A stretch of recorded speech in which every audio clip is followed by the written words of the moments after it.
harass down something like an Ornn, and it makes me wonder whether or not you want to play Azir into Gangplank in that top lane, if that's where Dan takes the Gangplank in the end. Might. I know Huni was a big fan of playing the Azir in the top lane, but right now it's looking like the Maokai in the top into the Gangplank. I'm not a massive fan of it because, as I mentioned, I think you give the Gangplank a very easy lane to allow him to scale up once he gets the Trinity Force. I mean, even at level 1, 2, and 3, he's just going to bully that Maokai out of the lane. And you can also use your oranges to remove the root from the W of the Maokai.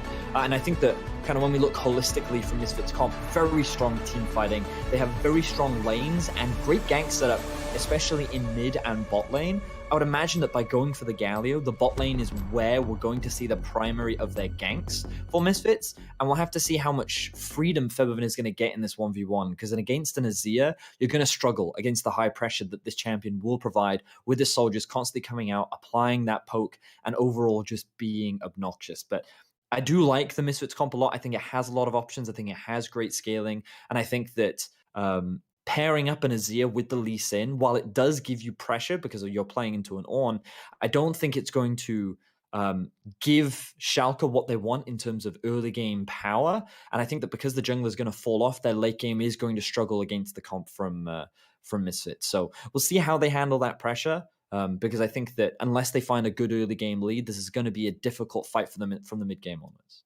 And Schalke, that's where they've struggled. Like, they're very good at holding teams and making teams work for it, but the late game decision making tends to be what lets them down. Like, they've been backdoored a couple of times, once against Mad, once against Origin. We've had times they've got an Elder and a Baron and still lost the game. So if that is where this composition falls down, I am a little bit worried for them. And of course, Misfits sit a lot higher up the standings than them. They're battling for 4th place right now.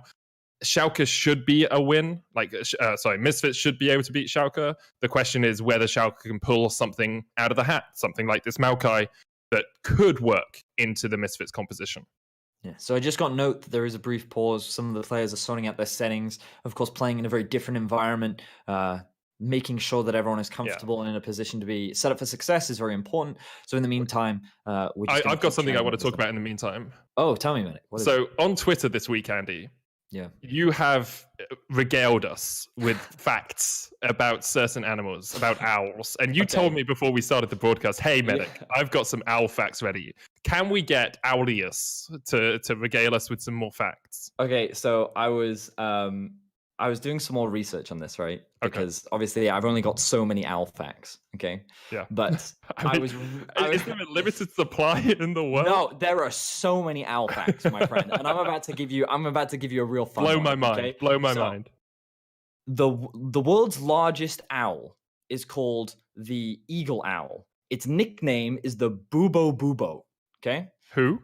The largest owl in the world is I was doing owl sounds. Got him. You got me. Good one. Great one, Medic. Okay. Right. So it's a European eagle owl. It's extremely large, right? I'm gonna have to interrupt you, Andy, because I believe we're going into the intro.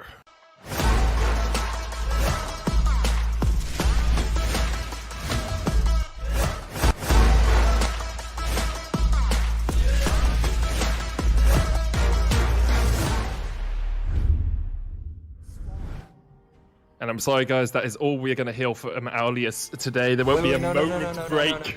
No. We're getting into game. We got a quick second. The important fact that I've got to give you. He has a wingspan, right? The eagle owl has a wingspan of 5 foot, right? So that is half the length of Tyler 1 for comparison, right? That's pretty long. That's pretty big, yeah. You're right. So that's just what I wanted to throw out there.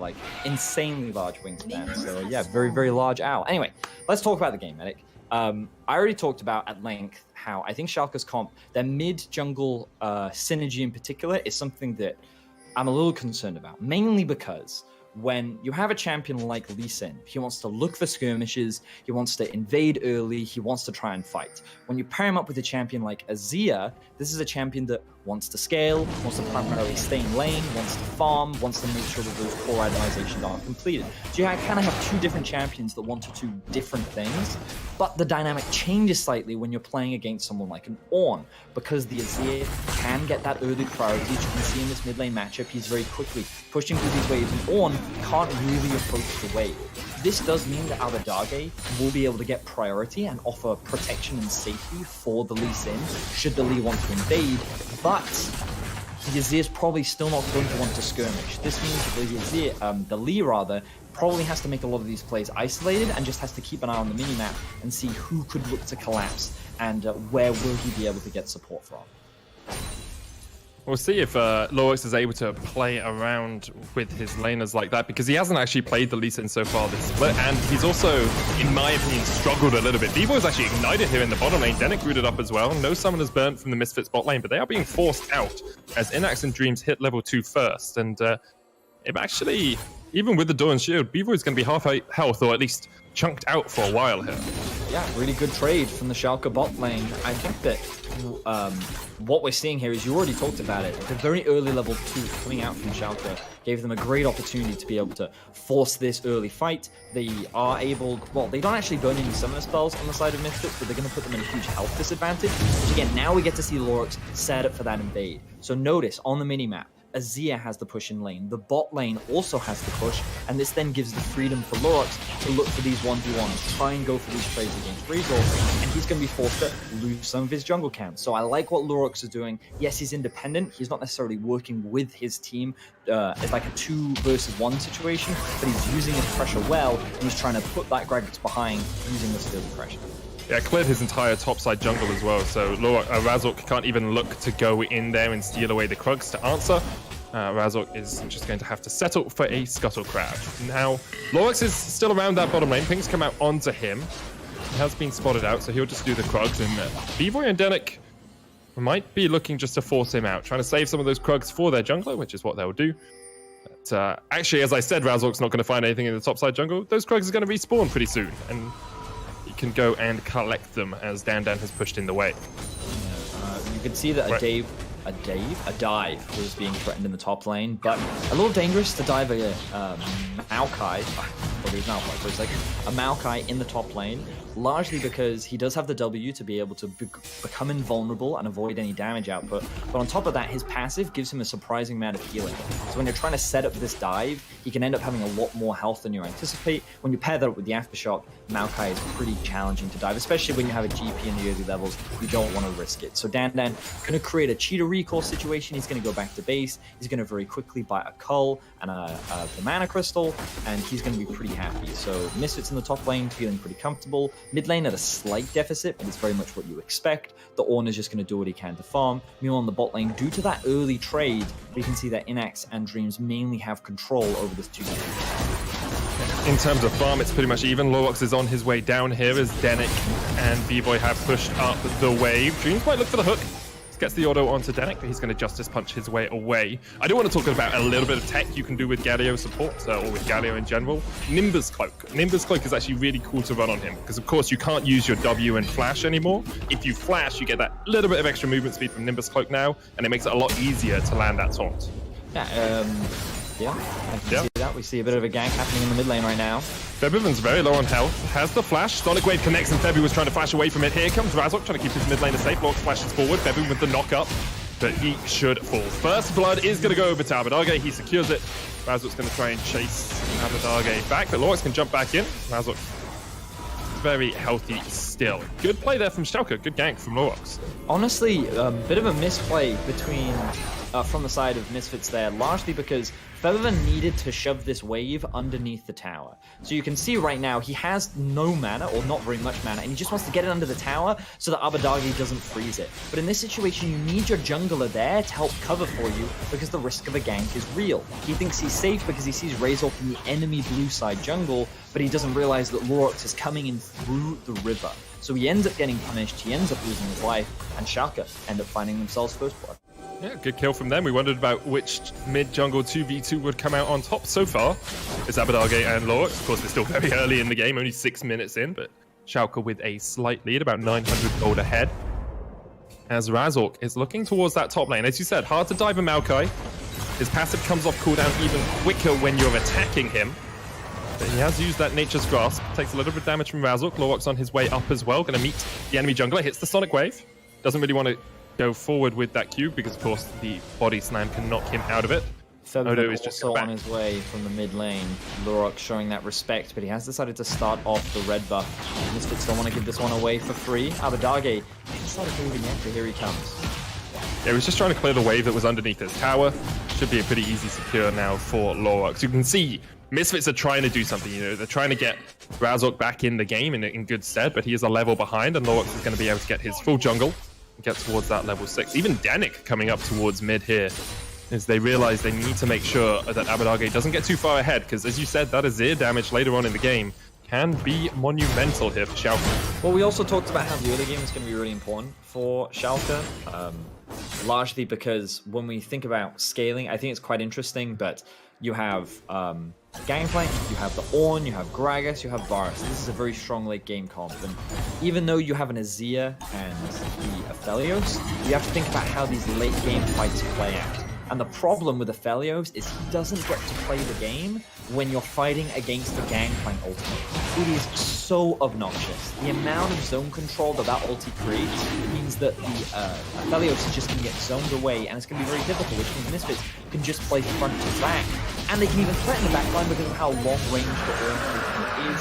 The Razor Gragas ultimate is going to cause a huge amount of disruption, and like the more you think about it, the more you can see how difficult it's going to be for Schalke to actually play the 5v5, which is why getting this early lead was very important, because they do have late game options, and if they can get to their item spikes a little bit before the Misfits can, then they can look to force those fights a little bit earlier, and they can be better set up for success. Totally agree with you, Betty. I think Schalke will be relying on getting these early game leads, but I don't want to discount what they can do in later fights as well, because they do actually have quite a lot of good disengage tools for that long range engage and for those AoEs. You've got Nature's Grasp, right? If you see a Call of Forge God coming out, you just chuck the Maokai ultimate in the same direction and it stops anyone coming forward towards you. You've got the Emperor's Divide, you've got the Depth Charge, you've got the Dragon Range Kick from Lorwak. Like, if Misfits don't coordinate their engage properly, Schalke can disengage them quite well. For sure. You're absolutely right. I think that one of the big things that could also determine the fight is how this Galio ultimate is used. Oh, and the definitely. Fact that there is an exhaust on the side of Danik as well. I think this summer spell has been very valuable as we see a gang setup in the top lane.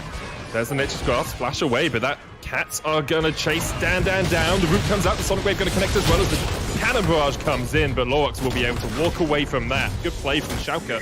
2-0 up, 10 minutes in the game. Razork's looking for something, but he's on a ward. Predator coming in. Odo could just act as a body block, but a great flash from Razork over him. Odo's going to heal up with that Sap Magic, getting knocked back. Odo has no mana here, and Febi's on his way up as well. Odo flashes away, giving a bit of respect to the Misfits jungler. So it ends up being 1-for-1 overall. You get to see some of the power of Maokai with his lane setup. Gank setup rather, even though the Gangplank used the oranges to get out of the W from the Maokai. The ultimate follow-up is there, even after flashing away, Dan couldn't escape, and then the Lee Sin damage was more than enough to help secure that kill. But a really good response from Razor, recognizing he had a huge health advantage. He also had the flash available, and he was able to lock down Lorwak and secure himself a kill. He's going to need that, especially seeing as the pressure that he was put into earlier put him at a slight deficit. He's still a level down, and they're looking to start off this Rift Herald, but Abadage wants to try and answer. This is dangerous. He's in the 3v1 right now. Of course, can just jump across the wall. Here's the Call of the Forge God. Trying to force Abadage away. Doesn't flash away. The Bishop's going to lock him up. Emperor's Divide, he doesn't get over the wall. He has to flash. Febi was on the chase. Lorwak's coming in from the bottom side of this as well as he looks to steal away the Rift Herald, but can't find it. That was greedy from Abadage. I really feel he should have just given that. Oh, okay. That Sonic Wave was not in the direction you wanted it to go, Lorwak. So. All right, he's just going to disengage from that one. But I want to give a shout out to what Febivan did in that play as we very quickly jump into a replay. Oh, we're going to see a gank of the top lane. Dan drops a ward, but he doesn't actually spot out the jungler or the Rift Herald, who just slyly dodges away from that one. And this is kind of reinforcing what we were talking about. The oranges does come through from Dan, but the follow-up ulti from Odo on there was more than enough crown control to set that up. Now, if it wasn't for GP ultimate, Lorwak might not have been as low. We've seen another fight in the mid lane. Fervent no flash, of course, will result in his demise. So Schalke, being very proactive in this early game, will find their third kill of the game. Really impressed with what I'm seeing from Lorwak right now, because honestly, over the last few weeks, he's been one of my biggest points of criticism for the team. I think a lot of his engages and a lot of his early games have kind of been non-existent. But this game, he's been very active. He's looking to punish the enemy jungler as much as he can. And so far, he's been involved in every single kill of the game. It's fabled, Vedius.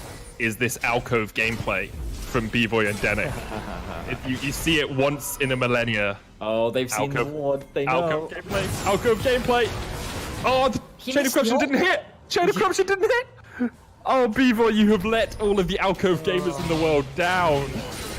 Oh, I mean, couldn't you have just ulted from the alcove? That would have hit, right? Yeah, I believe so. Right, look, alcoves are a mysterious being, Vedius. Who knows? Who knows? Who knows? Well, no alcove gameplay for Daniel. There was. It just wasn't very effective gameplay. All right, fair enough. Fair enough. We'll have to see if they can remedy that later on, as we can kind of see that Schalke have a pretty healthy 2k gold lead right now. Definitely a great position for them to be in. I think if we're able to look at the gold, we can see that a lot of that is sitting on top of Abadage right now. He has about a 2k gold advantage, and I imagine he's going to be rushing towards the Nash's Tooth, something that we see a lot in terms of first itemization for the Azirs. And once he's got that, I mean, he's actually already got that. He's going to be feeling very strong. You only really need one more item to be online, and I'm curious as to whether or not it will be a Ludens, or if we'll see something more like a Leandries, who may see an earlier Oblivion, or sometimes I've even seen Death Caps come out second from some Azir players, just to make sure they get as much AP as possible, as quickly as possible. Odo. We do see a gank in the top lane. Yeah, Odo has no flash pops at the Nature's Grasp, trying to dodge away here. Razork's holding on to is he going to solo kill him? I don't think he can solo kill him, but he was very close. The barrel is still there. Explosive cast for Razork will knock Odo back. Now Odo's looking for that sap magic, goes in with the twisted advance again. The knockback. Oh, Razork almost died. Odo, that was almost beautiful. Put him on a tank, he can almost take your life, but in the end, Misfits get the kill and they'll put down that Rift Hold in the top side. Odo Omni's many years of Maokai experience coming in there. Almost getting that kill on Razor. We'll see another gank happening in the bot lane. Oh, Denick's Justice Punch was blocked there. Kicked back, giving the kill over to In, actually. As you say, Odo tried to make a dog champ into a god champ there for a moment, but wasn't quite able to do it. The Rift Hold coming in, charging for this second turret in the top lane, as Lorux is on at the bottom side, and Odo's still a couple of seconds away from coming up, so this might be a second turret just going down in the top lane for Misfits. You would imagine so. Odo Omni going to hold on to his TP, but the minion wave isn't big enough, so they're just going to be happy with the play. I'm curious as to whether or not Schalke will successfully be able to take the bot tower. It looks like they won't, and unfortunately for them, they have to reset. They need to go back to base, spend their gold, get back out on the map as quickly as they can. Otherwise, they're going to be very behind on tempo, and they're not going to be in a great position moving forward. So I think that the choice was correct from the side of Schalke, but of course they're not able to successfully make the cross-match play happen by not securing that tower. So the gold gap is going to close a little bit. Schalke, though, still in a pretty comfortable position with both the mid laner and AD carry feeling very strong right now. And it looks like Abadage is going to go towards the Leandries here. Against so many tanks in the Ornn, the Galio. I mean, Gragas isn't really a tank, but it does give you that little bit of extra tick damage, as you can try and chunk people out when the fight goes on. Schalke have the Mountain. They picked that up just a moment ago, so they're actually in a very good position to look for Drakes this game as well. And with it being Ocean, that is a very impactful soul to have. Definitely is. Misfits right now in a great position for it. Looking at TPs, Danan has his TP, Odo Omni as well. Odo Omni actually putting a little pressure on that TP, rather than looking for Abadage. And I'm thinking about right now, something that Schalke have to be careful of is how they approach this Drake. We talked a lot earlier on in the game, the amount of zone control and AoE engage that Misfits have. Speaking of AoE engage, they were looking for a bit of it there. And that makes entering this area of the map very difficult. Because of all the choke points, you're kind of clumping up into one area to allow Misfits to land all of their AoE abilities onto you, which you naturally want to... Oh, Razork missed the flash! Emperor's Spike comes out, Call of the Forge God doesn't hit either, and here comes Lorux on the chase, but Fevy's going to be able to Searing Charge away. Sonic Wave hits on Razork, but not going to follow it up. And yeah, Razok missed the flash, then the Call of the Ford God missed, and Schalke able to walk away from that one pretty easily. And now with Odoamne coming in from the side, Bebby does have flash, has the exhaust of the Unsealed Spell, but here comes the Nature's Grasp. Dreams coming in, they flash forward, the lockdown onto Razok is absolutely beautiful. And there goes the Dredge line as well. They're trying to take down Forbidden before he can get away, but in comes Danik, looking for the taunt, already to have fallen. They could even get 3 here, but Dan on the chase. Odo trying to get away with the twisted advance, can't quite do it. Ends up being a 1-2 trade in favor of Schalke. Props to Schalke. I was really impressed with the execution of that dive. When you sit there and think, whoa, are you really going to try and dive an Ornn? Do you think that's the smartest thing to do? They make it look flawless. They very cleanly take down Razor first. They eliminate the damage, and then like, okay, the tank is up next. They use Dreams to tank most of the damage, and wow, when we get a look at the replay, we can really break down how the execution was done, but Medic, this does not look like a Schalke that sits in last place. This is the kind of team I love it so much. Creating chaos, and like this is not the normal early game that we see from Schalke. And again, I want to give so much credit to Lurox. This is the man that's making the difference. Normally, B-Boy. B-Boy cannot hit a chain of corruption for love nor money, but Dream's still locked up in the taunt. However, they just walk away. They don't even have to burn a summoner there. I do want to say Danik hasn't taken Nimbus Cloak. He's gone Hex Flash on the Galio, which makes sense as well, but we'll see that dive once again. Yeah, let's have a look. So you can see Odoamne coming in from the flank. He's just abandoning the top wave. Lurox flashes in, lands the Q with the kick to make sure he gets as much damage as possible, but crucially the root locks up the Maokai so that, the Ornn rather, so that he can't interfere or interrupt onto Lurox. Meanwhile, Dreams is just tanking it up. The moment that Danik flashes over the wall to threaten, Dreams has the stopwatch, which means that Odoamne then takes the tower aggro, which is the correct target, but then of course they can't do anything about Dan flashing over the wall and securing that kill. So the management of tower aggro, the stacking of crowd control, the target focus, everything about that dive, very well done from Schalke, and it's very nice.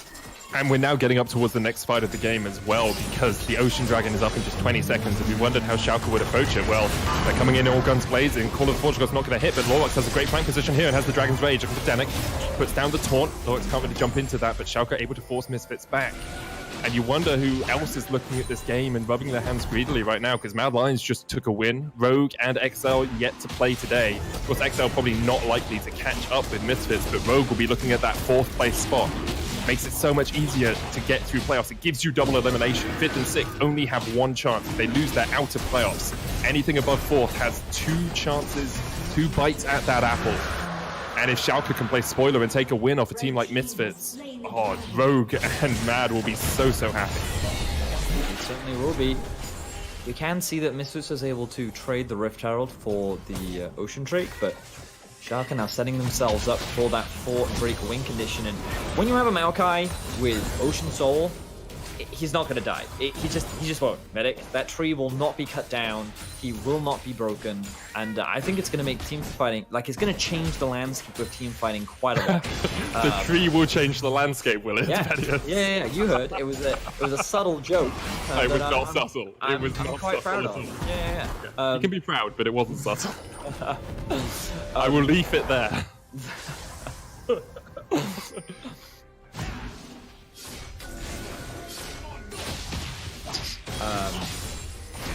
The thing about the comp that we have from Misfits. No. The thing about the comp that we have from Misfits is we talk a lot about their long-range engagement, their ability to set up fights from a distance, and also their ability to create a huge amount of disruption.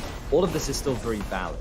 And when we think about how these fights are executed, I think the positioning of Inax and Abadage is going to be crucial, because if they can somehow skirt around the Gangplank ultimate. Actually, when we think about it, Misfits will have to play this team fight front to back, right? In an ideal world, you drop the Gangplank ultimate, Inax and Abadage are zoned away, which means that you can then just kill the front line, and with the front line gone, you can then follow. That's usually what front to back means, right?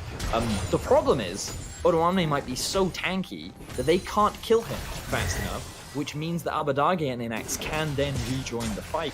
And because of how strong they currently are, they may be able to turn those fights in their favor, especially with the gold lead that they're currently sitting on. But just look at the goal differences between the mid and AD carries. It is pretty dramatic. Now, while the Gangplank does have a huge advantage over Maokai, that doesn't matter. Maokai doesn't need gold. Maokai just needs experience and levels, and he's got a lot of his core itemization. And the more gold that he does get over time, the more value he's going to bring. But he's basically just a utility bot. So can I can I just give you the argument that Ornn is a utility bot in that situation as well? I mean, so of course. maybe we should compare Dan and Abadage in terms of gold, and they're pretty even right now. That's very true. That's very, very true. So this is the interesting thing, right? Because you have two big tanks that you're going to have to try and fight through in the form of the Ornn and the Maokai. You're going to have a lot of AoE crowd control that you're going to have to get through, things like the Gangplank ultimate and the Gragas ultimate. Conversely, you're going up against the Nautilus ult and the Azir ultimate. So I think that execution in these fights is going to be really important, but it's that Gangplank ultimate that I think is going to have the largest impact. How heavily will it zone Inax in these upcoming fights? Because if he can't deal damage, same for Abadage, then the fight is obviously going to be quite one-sided. Totally agree with you there, Vedius. And we are starting to see upgrades come out from Forbidden. He just hit level 13, so he's got an upgraded Abyssal Mask and a Sunfire Cape, of which you can make your own name. So we've got a little pause here, obviously, as we get things rectified. We'll find out what the issue is. But Vedius, Sunfire Cape, upgrade, choose a name, any name. Isn't it like really hot cape? No, I'm not. A really hot cape. Yeah. Sounds like a cape I would wear. Wow. Yep. Really? So you can't wear it because heroes don't wear capes, right? And you're a hero, obviously. Oh, am I? Is that how you're going to transition out of this? I'm going to give you a compliment. You allow me to have the compliment. What's bigger than an Abyssal Mask? If I compliment someone else, that means that I'm allowed to compliment myself. That's how compliments work, right? Vedius, you've got to be proud of yourself, right? That's an important bit. Oh man! Okay. Like no one else is complimenting me right now, you know. I look at the, I'm literally all I've got. I'm like, Medic, you're cool. It's like, yes, you are. So you're kind of like so if you're wearing the super hot cape, maybe I can wear the super chill gauntlet, you know, the wait, no, it's Abyssal Mask. You have to rename an Abyssal Mask. Maskius. It's like the movie. It's like the mask, right? You see this mask on the ground. Yeah, okay, where's he going to go with this? Let's see. This mask on the ground as Vedius, and then you pick it up and you put it on and you become Maskius. Somebody stop him. Whoa. From what? What do they need to stop me from? I don't know, being more characters in the Vedius cinematic universe. I do feel that like there is a limit. At some point, we can only make so many spin-offs. Yeah, you know they said that about Avengers. Yep, they're still going. Yeah, they did stop making Avengers movies. So what you're saying is we need a Vedius endgame. That's what we need. Okay. And if we could get it quickly, that would be great. Wow. All right, it's nice to feel. Yeah. All right. As we are in a pause, I do want to just remind people of how important this game is for Misfits. They're sitting at 9-5 at the moment, which is equal with Rogue in terms of win-loss.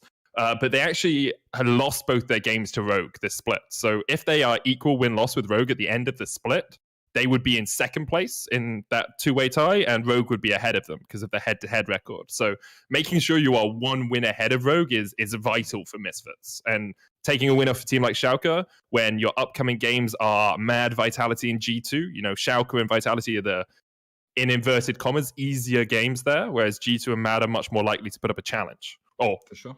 I say that Schalke are putting up a pretty big challenge right now, so perhaps I'm undervaluing Schalke a tad. For sure. I mean, Schalke have proven to be that team that creates a lot of... I always phrase it incorrectly. They make the game difficult. They've always made the game difficult for teams. Usually, though, it's in the mid game because I feel like that their laning has actually not been that strong over the last few weeks, especially, except outside of Odoamne, probably. But their mid game, where they're really good at punishing mistakes, I feel like that they're very good at. They usually draft in a way where they actually have pretty good scaling, so they often have late game insurance anyway.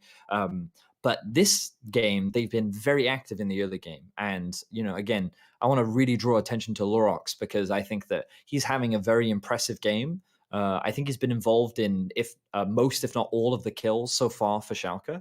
And I think that he's just playing around pressure very well. He set up some great early invades. He ganked lanes that were gankable. He punished the mistakes from Misfits, and he's having a great game. So it's nice to see Lurox having that comfort and performing to an ability that I think the team expected of him when they brought him in over Gilius. Yeah, and I wonder if that little bit of extra time just to work on synergy has helped Schalke a little bit. I do have an update. At the moment, the players are having some issues with their communication. So communication software is probably how I should word that instead of just normal communication. They are currently sorting out a fix for that, and we'll be back on into the game as soon as we can.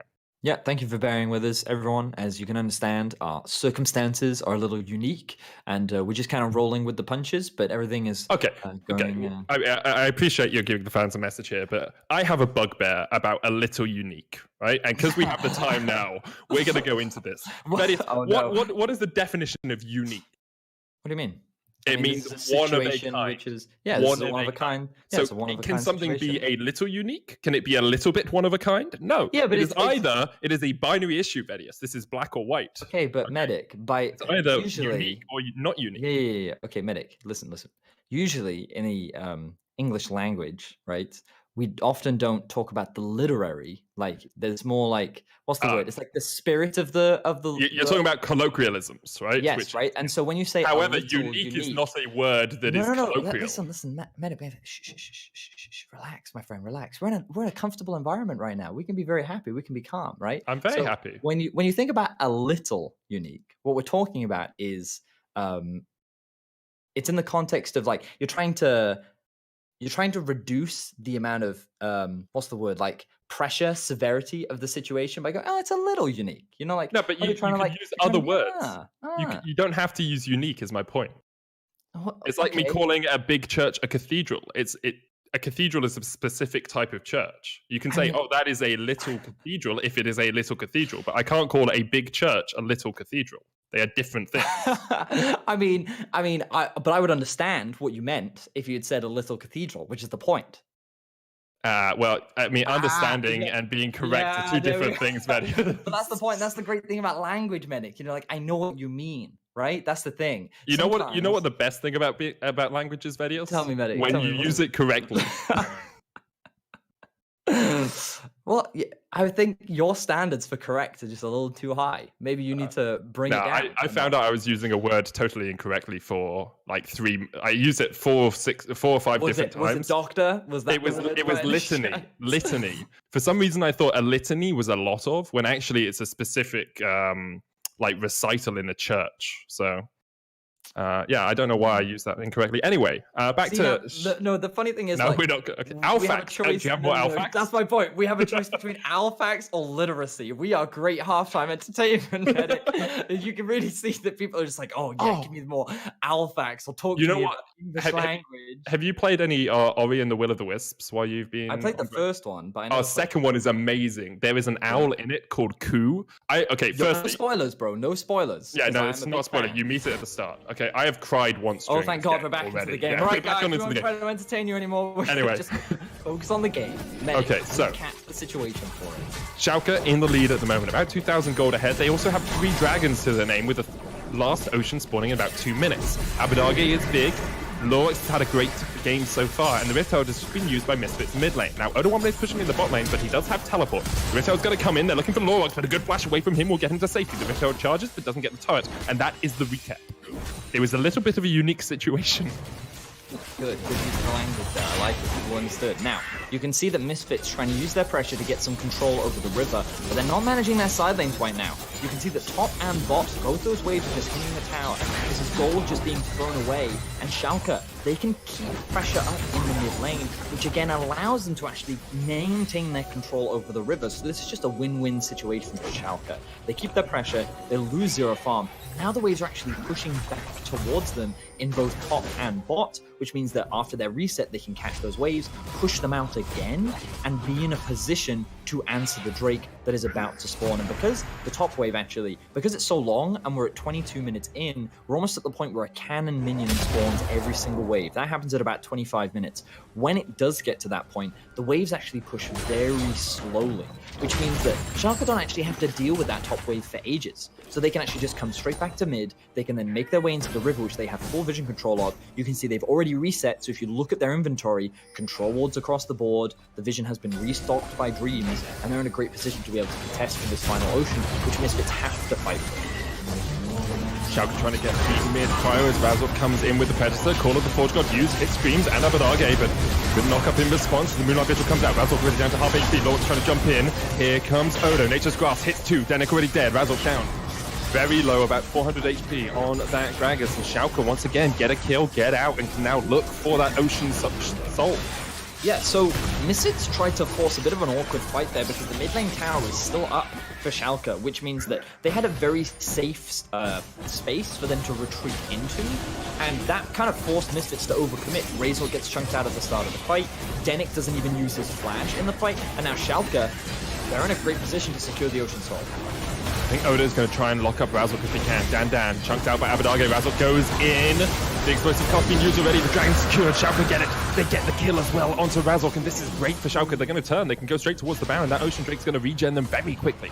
Yeah, Schalke are playing near flawlessly right now. They played the early game extremely well. Lurox was all over the map. He was setting up a bunch of plays. You can see 100% kill participation. Abadagi was picking up a lot of the kills, and he was maintaining his lead very effectively. Odoamne playing well in the 1v1 in the top lane, good roams to set up dives, and now with such great Drake control, they're setting up for the Baron. This is a do or die fight for Misfits, otherwise they're going to lose control of the game. Odo's ult is almost off cooldown. Denick already chunked out. Look at the damage coming out. You can see Dandor trying to answer with some barrels of his own, but that Baron is down to 2,000, and already the lockup on Febby. He has to flash away the Baron. He's not going to reset, and this should be it. They get it, Schalke. Ocean Soul, Baron secured, not losing a single player in that last sequence of plays. Yeah, you can see that when the roles are reversed and Misfits have to walk into those choke points, Schalke also have just as much zone control with the Azir and with the Maokai as well. Misfits, they tried to force their way in, they tried to play that front to back, but without the Gangplank ultimate there to threaten the backline of Schalke, Schalke just melted through Febervin. He was forced to flash away, and Schalke now has probably been one of their most convincing games of the split. Schalke looking incredibly clean against the likes of Misfits. And I know we've said it already, but Lurox is having the game of his split, in my opinion. 3-1 of 5, 100% kill participation, only lost 2 Rift Heralds, has secured 4 Dragons and the Baron, even when Razork has been around the pit for that final Dragon. This is great stuff from him. First time we've seen him on the Lee Sin, as far as I remember. And he's really showing us why he was brought into this Schalke team. And now, with the Baron, with the Ocean Drake, and with 2 lanes pushing in, Schalke are looking to keep this pressure up. They want to get as much out of this Baron as they can. You know, it's one of those situations where, of course, players are playing from home, right? They're playing in their gaming houses or they're playing in that environment. And one of the questions that was brought up was, will these players be able to put on more of a scrim performance because they're not on a stage? Will they be able to avoid perhaps some of the stage jitters? And we could be seeing a situation here where Lurox, in his home environment where he's playing just with his team, there's no stage, there's no pressure of the crowd, maybe he just feels more comfortable, and that's allowing him to have much stronger performances right now, because he's definitely looking like a completely different player. His early game has been fantastic, and Schalke, as we jump very quickly into another pause, is just continuing to get closer and closer to the base of Misfits. Yeah, we'll find out what the pause is for as soon as we can, obviously, and Misfits very much on the back foot here against Schalke. I mean, they said it on the analyst desk. They were wondering whether this could be an upset. Schalke have looked stronger week to week, in my opinion. And this is really the Schalke that many people were starting to see come to the front, showing just how strong they can be. Yeah, and I think, again, you have to give props to Odoamne picking out the Maokai.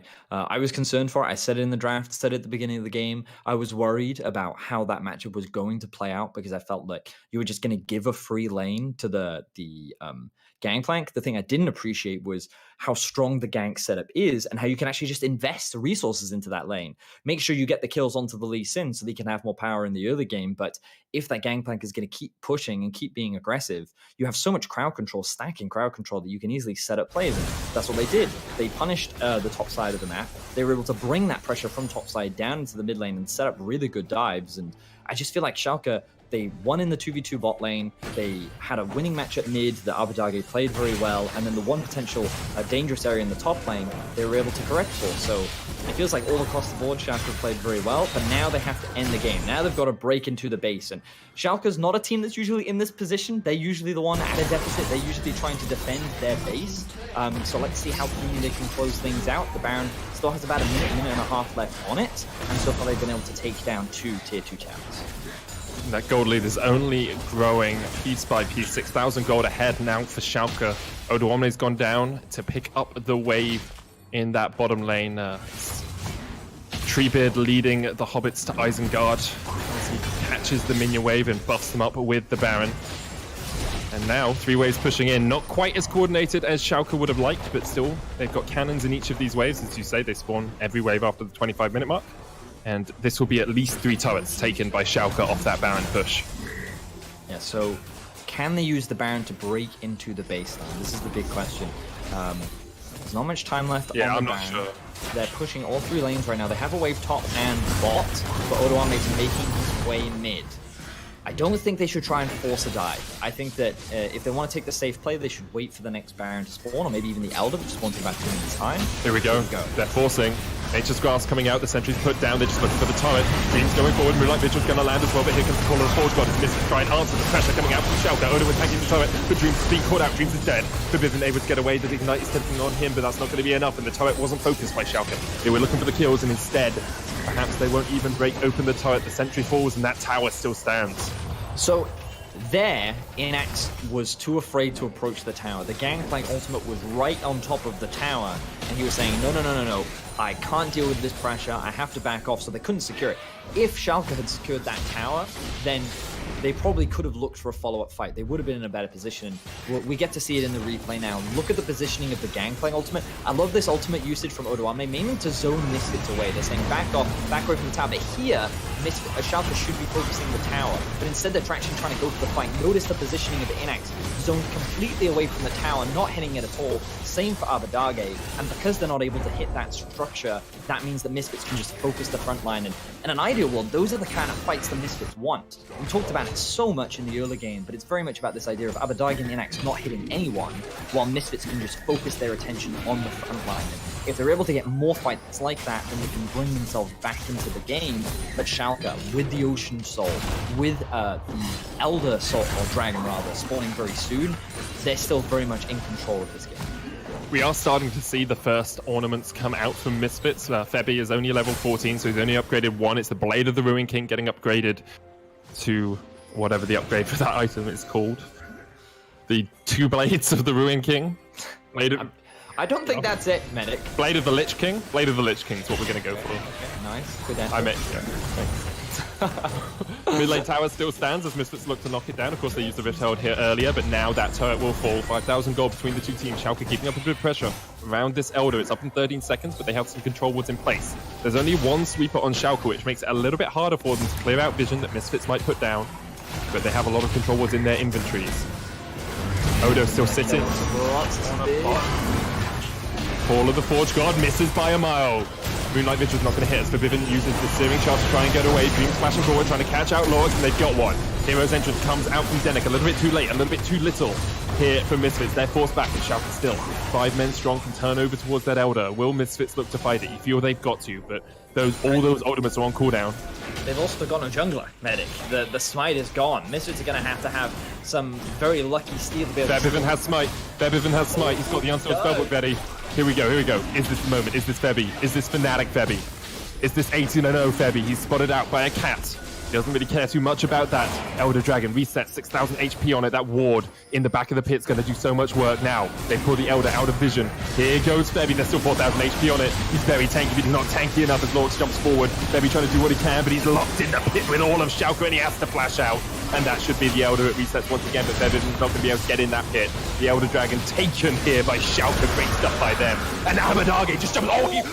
Flipping hell, Abadage just destroys them. He takes the triple. Misfits were not expecting that. Loro's looking for the Sonic Wave. Abadage flashes forward. That's a quadra. Give him 4, give him more. Mezzo runs for the hills because he is all on his lonesome, and Schalke are looking for the win. Wow, Abadage recognized that, hey, with the Elder Dragon, I can just melt through everyone. I'm level 18. I've got the death cap completed. Perfect play from Abadage. He gets himself the quadrant kill. Schalke looking to upset the apple cart. They will take down Misfits as they push onto the next set. Schalke trying to prove that they deserve that 4 in their name. Currently sitting at 3 and 11, but it looks like it's going to be Schalke Veer Elf right now because they will take the win and they will take down Misfits. Very impressive game from Schalke. Clean execution across the board. I think we have to talk a little bit about Febiven's on that game. A lot of ultimates kind of went wide. There may have been communication within the team saying, hey, engage, engage, engage. But then from the team side, I feel like Misfits tried to force a lot of fights that were not optimal for them. I think they should have looked to play a little bit more around the objectives. But you can't take anything away from Lurox in the early game. He was playing around his lanes very well. Like, we talked so much about it. I just think this was such a clean game from Schalke that you just have to give them props. And this is what you want to be seeing from all these players. They want to showcase that they're still LEC caliber. They can still compete against the best. And they want to keep their starting spots moving into summer splits. So overall, very impressive game from Schalke. Huge props to Lorax. I think it was a great game. Yeah, great stuff all around by Schalke. And I believe that we have our Kia Player of the Game vote in as well. You can join in the vote at LEC on Twitter. It's Lowox, Abadage, and Dreams who are your possible Player of the Game's nominations. And I'm 100% sure who you should vote for there. There's only one guy who dominated the game for Schalke, and it was Lowox. Yeah, certainly was. I'm excited to see what they're able to pull out tomorrow. Lorax definitely seems a lot more comfortable in the current environment that he's in. And I think the Misfits, back to the drawing board. I thought their draft was fine, but again, like, they lost the 2v2 in the bot lane. They took a very weak early trade, which I think hurt a lot of their early pressure. Of course, the gangplank, they weren't able to find any successful dives in the top lane. I think they did get one kill onto Odoamne, but the gangplank wasn't really still. He had a lot of gold, but when it came to actually executing on those fights, I don't think Misfits were able to pull off what they wanted to do. So, we'll see if they can pick things up against Mad Lions tomorrow, because that's going to be a really important game when it comes to the standings at the end of the split. All right, games road game later on today is so important for them as well. That's it from us for now, but Lowox will soon give us more on that win. And after that, Fnatic look to continue their dominance against XL Esports.